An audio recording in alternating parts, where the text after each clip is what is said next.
Mesdames, Messieurs, bonjour. Il est midi, nous sommes le jeudi 23 décembre. Voici les grands titres de l'actualité.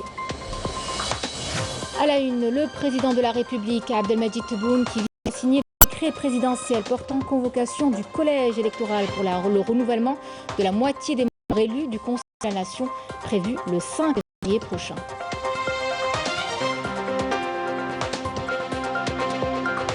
Nombreuses ont été les décisions et mesures prises par le chef de l'État ces 2 dernières années pour faire face à la pandémie du Covid-19 et pour la prise en charge des patients. Un dispositif qui, vous verrez, a porté ses fruits, notamment à travers la création de l'Agence nationale pour la sécurité médicale.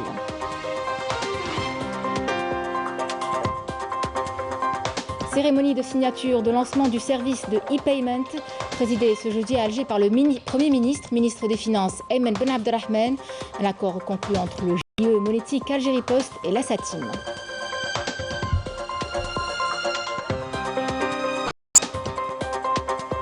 Au Maroc, la rue ne décolère pas. 38 villes marocaines sont mobilisées contre la normalisation avec l'entité sioniste, mais aussi la détérioration de leurs conditions de vie. L'occupant marocain est désormais de plus en plus isolé à l'international. Vous en saurez davantage dans cette édition. Mesdames, Messieurs, bienvenue. Je vous en parlais en titre. Conformément aux articles 121, 122, le président de la République, Abdelmadjid Tebboune, vient de signer le décret présidentiel portant convocation du collège électoral pour le renouvellement de la moitié des membres du Conseil de la Nation, prévu le 5 février prochain, et ce en vertu des dispositions de la Constitution. Nombreuses ont été les décisions et mesures prises ces 2 dernières années pour faire face à la pandémie du Covid-19, ainsi que pour la prise en charge des patients. Un dispositif qui a porté ses fruits. Emel Bouarba. Il n'est pas du tout évident de faire face à une crise sanitaire d'une telle ampleur, devant laquelle beaucoup de pays sont restés impuissants. Pourtant, l'Algérie a su faire face à cette situation exceptionnelle en mettant en place un plan d'urgence pour freiner la propagation de ce virus redoutable. C'est les premiers pays à avoir initié au plus haut niveau de l'État des mesures de riposte anti-Covid en matière de prévention et de prise en charge. L'une des décisions phares a été certainement le confinement sanitaire, a été instauré pour protéger au mieux la santé des citoyens en dépit des conséquences économiques que cela induit. اليوم الحمد لله رغم ما أصبنا به من طرف لا تروازيام فاغ الموجة الثالثة دلتا، الحمد لله خرجنا منها سالمين. نترحم مرة أخرى على كل من ضيعناهم، كل من فقدناهم في هذه المرحلة، سواء من مرضى أو أطباء أو ممرضين وغيرهم. نتمنى لهم الرحمة عند الله عز وجل. الحمد لله. ولكن هذا ما يخليناش باش يعني نرجع للتراخي ونرجع فو با دورمير سو سي لوريه. موجة الرابعة ممكن، ما نقولش أكيد، ولكن ممكن في حالة ما يا نوتر فاريون ولا في حالة ما كذا. ما حسيناش اليوم ناخذ العبرة والدروس من المرحلة اللي عشناها اللي كادت تفلت ما بين يدينا. الأكسجين الحمد لله يعني اليوم بتدشين المصنع تاع وهران، زايد المصنع تاع ورقلة، زايد المصانع اللي موجودة في العاصمة، زايد عندنا قدرة إنتاج تقارب 500 ألف لتر يومي الحمد لله، بالإضافة إلى الإمكانيات البسيطة. ولذا أرجو من السادة الولاة باش يساعدوا المستشفيات، كل المستشفيات، هذا أمر، كل المستشفيات نتاعنا لازم يكون عندها وسائلها الخاصة لإنتاج الأكسجين. Face à cette situation sanitaire inhabituelle, le personnel soignant a fait preuve de mobilisation et d'un dévouement héroïque en première ligne depuis le début de la pandémie. L'engagement de l'armée blanche a été d'ailleurs fortement salué par les hautes autorités du pays. قد ما نمجدهم ونبجلهم قليل بالنسبة لهم، لأنهم كذلك عندهم وفيات وعمرهم ما تخلاوا على المريض الجزائري. لازم نعاود نراجع القانون الأساسي نتاع الممرضين نتاع الأطباء ونعاود نراجع القانون نتاع الخدمة المدنية وهذه كل نلتزم بها في أقرب وقت. نظرا للأهمية الكبيرة لقطاع الصحة أكيد أن السيد رئيس الجمهورية أولى أهمية كبيرة لهذا. Le président de la République a accordé une grande importance au secteur de la santé à travers la révision de la loi sanitaire pour préserver l'intérêt des malades et des personnels soignants. La nouvelle loi tient compte des nouveaux défis sanitaires. Depuis l'apparition de cette pandémie meurtrière, un élan de solidarité sans précédent a vu le jour. La société civile s'est remarquablement organisée, de même que la diaspora algérienne qui s'est mobilisée, s'illustrant par des actions de bénévolat et de collecte de matériel médical acheminés vers plusieurs hôpitaux. هذه الهبات التضامنية اللي من تكون أزمة يخرج ما هو جميل في الجزائر. ما هو أجمل شيء في الجزائر هو هذا روح التضامن، روح الوطنية العالية. الجالية نتاعنا في الخارج شاكر لهم الانتماء نتاعهم والتأكيد على الانتماء نتاعهم، وشاكر لهم المؤازرة لم يهازروا بها أخوتهم في داخل البلاد وبرهنوا مرة أخرى باللي ماهوش منفصلين عن الوطن. Des efforts et des mesures efficaces pour lutter contre la pandémie du Covid qui ont porté leurs fruits, contribuant à la stabilisation de la situation épidémiologique. Toutefois, la vigilance reste de mise. L'Algérie ne baisse pas la garde et mise sur la poursuite des mesures préventives pour éviter le risque de propagation du coronavirus et préserver la santé des Algériens placés au cœur des priorités de l'État. Une des décisions les plus importantes qu'a prise le président de la santé a été, souvenez-vous, la création d'une agence nationale pour la sécurité médicale. L'organisme a vu le jour dans une conjoncture difficile de pandémie, mais surtout suite à un besoin pressant de régulation. Mouna Nawal Hamoudi. Imposé par l'apparition de la pandémie de coronavirus, le rôle de l'Agence nationale de la sécurité sanitaire, créée il y a plus d'une année de cela, devient de plus en plus important. D'autant que l'Algérie connaît une crise sanitaire complexe en raison de l'apparition de nouveaux variants du Covid-19.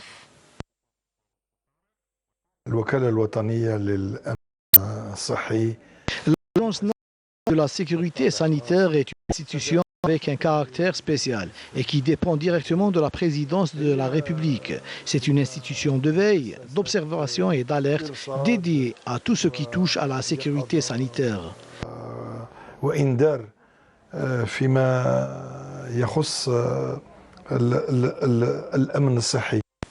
L'Agence nationale s'acquitte d'un rôle consultatif en ce qui a trait au domaine scientifique au vu des compétences qu'elle recèle.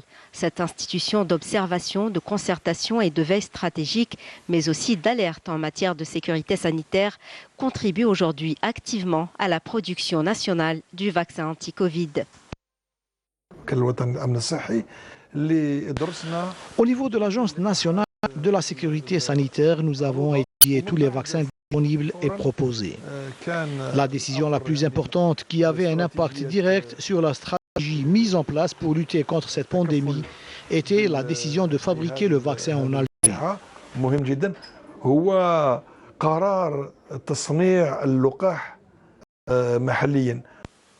Cette agence, qui constitue un acquis important, contribue également à l'élaboration de rapports dans l'objectif de développer le système sanitaire dans notre pays.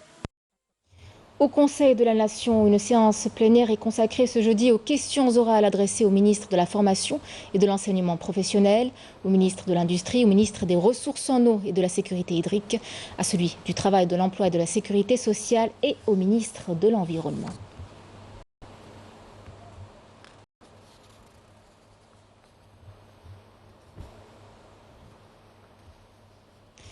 Le Premier ministre, ministre des Finances, Ayman Ben Abdelrahman, a présidé ce jeudi à Alger la cérémonie de signature de l'accord portant le lancement du service de paiement électronique via Internet.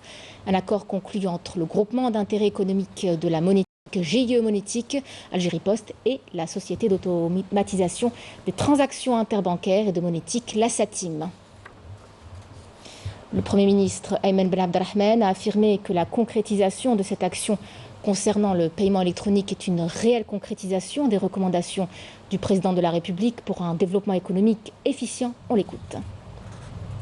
بهذه المناسبة التي نعتبرها محطة أخرى من المحطات التي نقف فيها على تقييم تنفيذ أحد الالتزامات التي تعهدنا بها في مخطط عمل الحكومة الذي جاء تجسيدا لالتزامات السيد رئيس الجمهورية وتطبيقا لبرنامجه في إصلاح المالية. وفي هذا المنظور أولت الحكومة أهمية بالغة لمسألة تطوير الدفع الإلكتروني وبوأتها مكانة محورية في عملها ضمن مساعيها الرامية إلى تأمين وعصرنة المبادلات بين مختلف الفاعلين في حلقة النشاط الاقتصادي، ويندرج ضمن مقاربة شاملة ترمي إلى تسريع وتيرة التحول الرقمي والاستفادة من التطور الذي تعرفه تكنولوجيات الإعلام والاتصال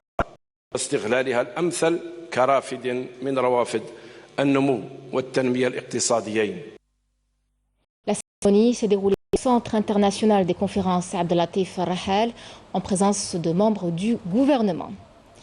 Le ministre de la Justice, garde des Sceaux, Abdelrachid Tebbi, préside aujourd'hui les travaux de la commission interministérielle sur la réinsertion sociale des détenus au siège de l'école supérieure de la magistrature à Alger.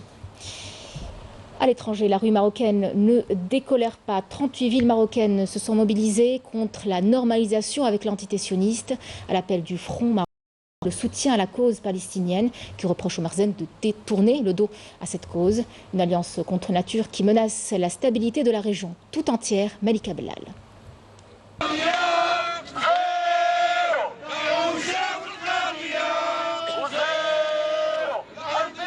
Notre bataille continuera jusqu'à l'annulation des accords de normalisation et de coopération militaire. C'est sous ce slogan que des sit-ins étaient organisés à travers 38 villes marocaines.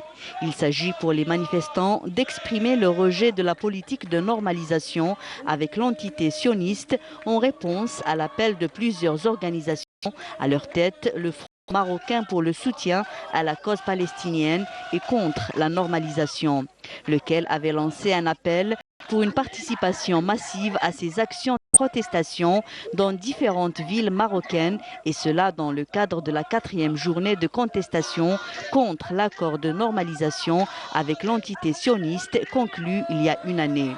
Le Front s'est attardé dans son appel au peuple marocain sur le contexte de recrudescence de la tyrannie sioniste dans les territoires palestiniens, ainsi que le déferlement d'un dangereux tsunami de normalisation, une normalisation considérée comme un outrage à la souveraineté nationale, particulièrement à travers la signature d'accords militaires et de renseignement.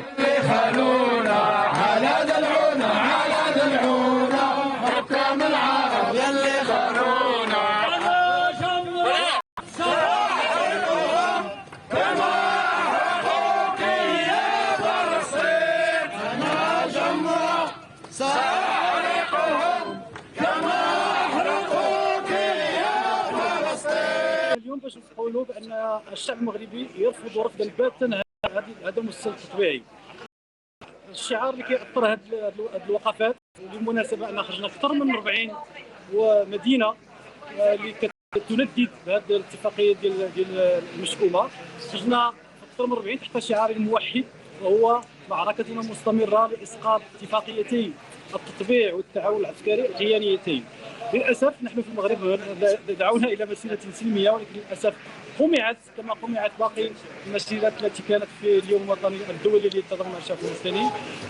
لا ندري هل اصبح التضامن مع الشعب الفلسطيني يزعج من بيده السلطه، وللاسف في بلد اذا رأسوا كان الاولى ان يكون في جانب القدس، ولكن للاسف اننا نقمع وتحاصر الوقت ولم يتركون حتى الوصول الى المكان الذي كان مقرر ان تكون فيه الوقفه، والوقفه لا تحتاج لا لتصريح ولا لترخيص. للاسف اننا في هذا القمع ديال المخزني لهذه الوقفات.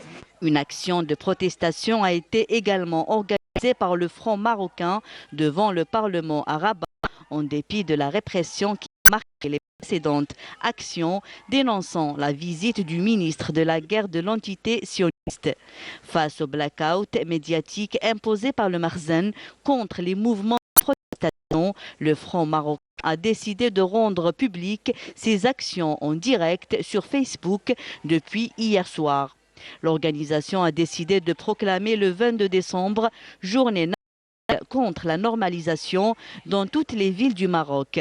L'organisation compte par ailleurs multiplier les manifestations jusqu'à ce que le Makhzen abdique et renonce à l'accord avec l'entité sioniste. Le peuple marocain a investi la rue pour réaffirmer le projet de l'accord de la normalisation entre le régime marocain et l'entité sioniste, mais aussi pour dénoncer la détérioration de ses conditions de vie, des revendications d'ordre social. Emali Silidir.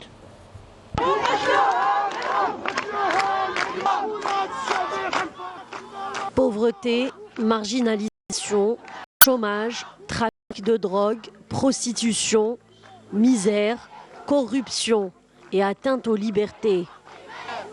Dans les rues marocaines, les revendications sont multiples.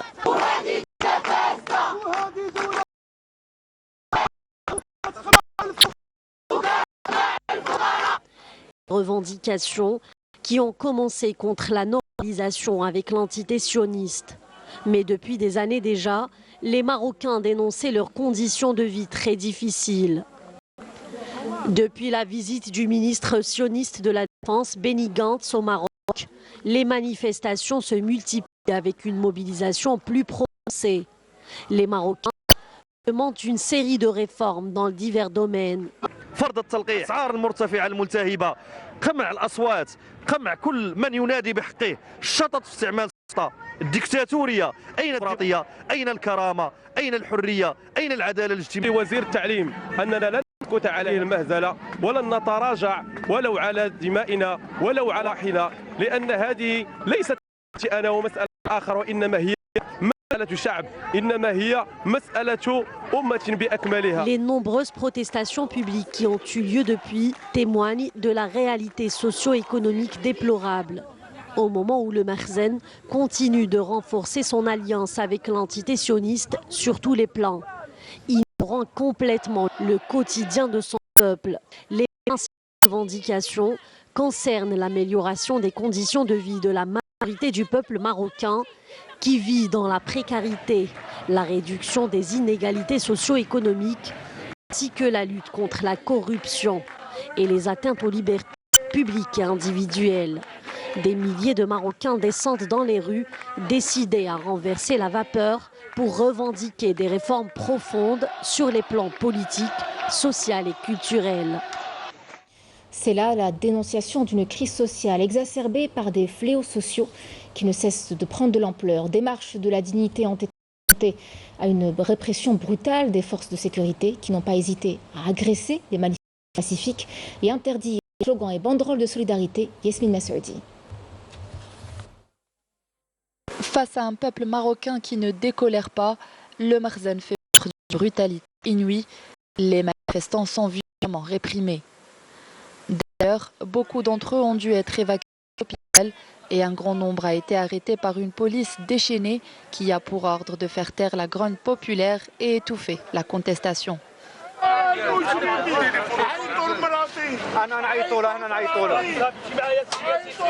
Outre la violence physique, les Marocains qui se sont soulevés contre le Makhzen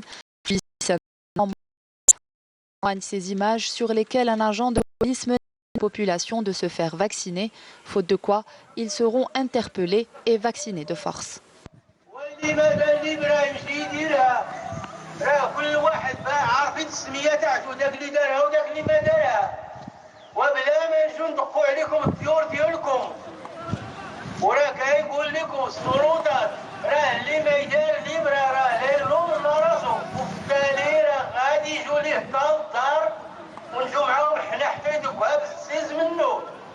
Ni les menaces, ni les arrestations et encore moins le matraquage ne viendront à bout de la détermination du peuple marocain à combattre le régime du Makhzen, allié inconditionnel de l'entité sioniste. L'occupant marocain est de plus en plus isolé à l'international. L'administration Biden vient d'infliger un nouveau camouflet au Makhzen. Le Congrès américain vient de restreindre le soutien financier accordé au Maroc dans le cadre des exercices militaires multilatéraux. Et puis, ces nouvelles attaques de l'armée populaire de libération sahraoui hier contre des positions des forces d'occupation marocaines dans différents points du mur de la honte, ciblant des retranchements dans les régions de Laqad et Sebra, Nouched, secteur de Mahbes et Dekn, secteur de Bakari. Les attaques de la PLS se poursuivent toujours contre les forces d'occupation marocaines qui subissent de considérables pertes humaines et matérielles. Retour chez nous pour vous parler de ces entreprises spécialisées dans la sous-traitance et l'expansion de l'économie nationale sont présentes à la 29e édition de la Foire de la production nationale qui se tient au Palais des Expositions à Alger. Il s'agit d'entreprises modèles en termes de rentabilité et de création d'emplois. Samira Hadjamal nous en parle. L'Algérie aujourd'hui offre de nombreuses opportunités d'investissement dans le secteur de la sous-traitance, notamment pour la transformation des métaux et l'industrie de la pièce détachée. Nous sommes allés à la rencontre de jeunes chefs d'entreprise spécialisés dans l'industrie mécanique qui exposent à la Foire de la production nationale. نغطوا 30% من البوزوان ناسيونال.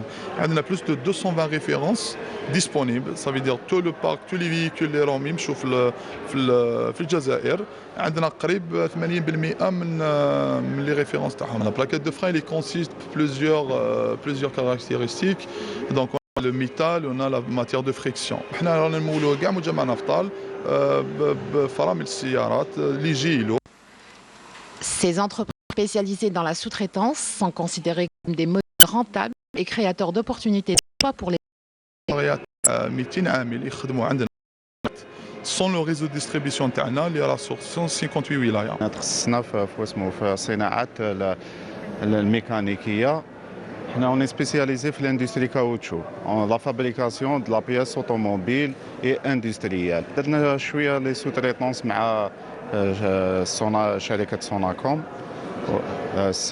سوناكوم ولاد موسى.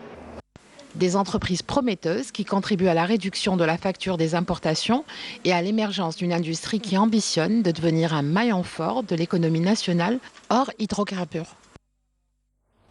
Direction la ville d'Oran à présent pour vous parler d'agriculture biologique, une agriculture où les habituels engrais chimiques ont laissé place aux engrais organiques, une initiative à long terme qui améliorera la qualité de vie des agriculteurs certes, mais aussi celle des consommateurs. Mélim Damis.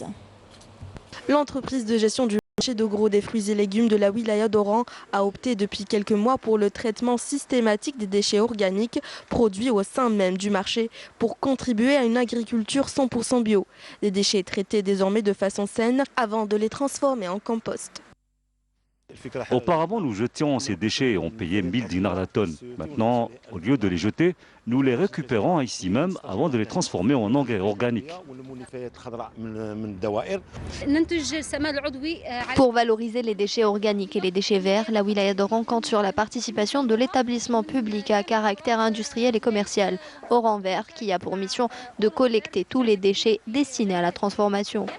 L'économie circulaire constitue un gisement pour l'attractivité de l'industrie nationale, outre son apport à l'environnement à travers une production engendrant moins de déchets. Il suffit d'un geste simple et naturel pour protéger cette richesse. Le ministère de l'Environnement a alloué 150 millions de dinars au Fonds national de l'environnement et du littoral. Offrir des conditions de vie de qualité aux citoyens passe inéluctablement par la préservation de l'environnement. Et puis, lorsqu'on parle d'agriculture, on parle forcément de la femme rurale qui contribue parfaitement à l'essor économique du pays. Dans la wilaya de Saïda, par exemple, le Hadja Fatma a réussi à faire de sa terre un paradis sur terre, malgré un parcours semé d'embûches. Badea Amarni. Une maison rurale, des arbres fruitiers, un bassin d'irrigation et un troupeau de moutons et de chèvres. C'est dans ce village éloigné de la wilaya de Saïda que le Hadja Fatma, la soixantaine, travaille la terre à la force de ses bras et l'irrigue à la sueur de son front. Les conditions difficiles ne l'ont pas découragé. Pour autant, قعدت هنا جا الإرهاب جات الخوف جات وأنا قعدت هنا J'ai toujours vécu ici, même lors de la décennie noire. Malgré la peur et les conditions difficiles, il n'y avait pas d'eau et j'ai déposé un dossier et j'ai bénéficié d'une aide pour creuser un puits. Comme vous le voyez, j'ai planté des oliviers et des amandiers. J'élève des moutons et des chèvres et chaque année, je travaille la terre. Hamdoullah ya Rabbi. La terre récompense celui qui la laboure. Il Hadja Fatma fait de la terre sa passion, une source inépuisable de richesse. Elle travaille sans relâche et l'État la soutient et l'encourage. Aujourd'hui, elle récolte les fruits de 40 ans de labeur et ne pense guère à quitter cette terre. Je resterai ici car je suis très attachée à ma terre. C'est elle qui nous nourrit aujourd'hui. Lorsque je mourrai, ma terre recouvrira mon corps. Dieu merci, j'adore cette terre et rien d'autre. Le Hadja Fatma, un modèle de réussite économique et sociale dans le monde rural. Elle veut que la terre devient généreuse avec ceux qui la travaillent en y mettant tout leur cœur. Et dans la série de reportages réalisés à Tlemcen, Samira Hadjamar nous emmène à la rencontre d'un antiquaire, un passionné d'objets rares et de valeurs qui raconte l'histoire de l'Algérie. Regardez ce portrait. Antiquaire, un métier par passion d'abord pour Mohamed Riyad Ben Mrah. Il en est tombé amoureux presque par hasard et il nous en dit tout. Je travaille avec les commissaires-priseurs et les domaines. Chaque fois, on récupère les objets et on les protège et les ramène dans les salles de vente. La salle de vente Drouot, il y a le Sotheby's, Christie, c'est des grandes salles de vente. C'est là-bas que j'ai aimé ce métier. En 2003, il rentre en Algérie, à Tlemcen, et ouvre un espace dédié à l'Antiquité, ouvert à tous les passionnés et aux collectionneurs d'objets précieux. Tlemcen, elle est connue pour l'art islamique. Il y a beaucoup de gens qui cherchent des manuscrits, des laundries, où il y a les écritures arabes.